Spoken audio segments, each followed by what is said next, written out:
നഗരമായ സുൽത്താൻ ബത്തേരിയുടെ ഐക്കണായി മാറിയ പൂമരമുണ്ട്. ബത്തേരി ബോഗൻവില്ല എന്ന് പറഞ്ഞാൽ ആരും അറിയുന്ന മനോഹരമായ മരം, നാട്ടുകാരുടെ പ്രിയപ്പെട്ട പൂമരം. ഇന്നലെ അത് ശക്തമായ കാറ്റിൽ നിലംപൊത്തി. ബത്തേരി ടൗണിന്റെ പ്രധാന ആകർഷണം കൂടിയായ ഈ പൂമരം വീണത് എല്ലാവർക്കും സങ്കട കാഴ്ചയായി. പിന്നീട് മഴ മാറിയതോടെ നഗരസഭാ ചെയർമാൻ ടി.കെ. രമേശിന്റെ നേതൃത്വത്തിൽ ജനപ്രതിനിധികളും ജീവനക്കാരും വ്യാപാരികളും ഒത്തുചേർന്ന് 3 മണിക്കൂറോളം നീണ്ട ഉദ്യമത്തിലൂടെ പൂമരത്തെ പൂർവ്വസ്ഥിതിയിലാക്കി. ഇനിയും പൂമരം തളിർത്ത് പന്തലിച്ച് പൂക്കൾ നിറഞ്ഞും തണൽ വിരിച്ചും ആകർഷണമാകുമെന്ന പ്രതീക്ഷയിലാണ് എല്ലാവരും. 22-ന് ഈ മരം വീണ്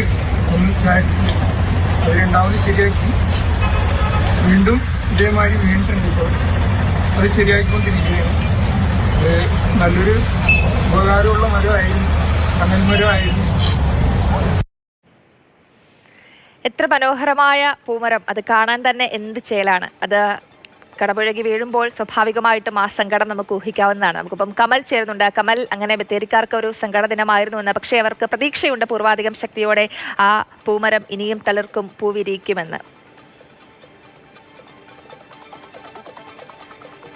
ഇത് രണ്ടാം തവണയാണ് ഇത്തരത്തിൽ ഈ പൂമരം മറിഞ്ഞു വീഴുന്നത്. 2 വർഷം മുമ്പ് കാറ്റിൽ മറിഞ്ഞു വീണ പൂമരം അന്നും ഇതുപോലെ എല്ലാവരും ചേർന്ന് ഉയർത്തി നിർത്തി വീണ്ടും തളിർത്തതാണ്.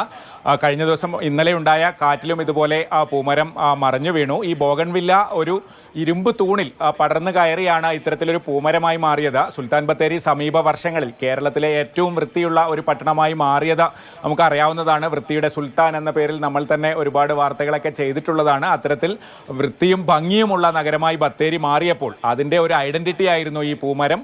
ബത്തേരിയിലെ നടപ്പാതയുടെ കൈവരികളിലൊക്കെ പൂച്ചെടികളാണ്. അതൊക്കെ പൂത്തു നിൽക്കുമ്പോൾ ഈ തലയുയർത്തി നിൽക്കുന്ന ഈ പൂമരമാണ് അതിൻ്റെയൊക്കെ ഒരു മധ്യത്തിലായി നിലകൊണ്ടിരുന്നത്. നഗരമധ്യത്തിൽ സ്വതന്ത്ര മൈതാനിക്ക് സമീപമാണ് ഈ പൂമരം നിലകൊള്ളുന്നത്.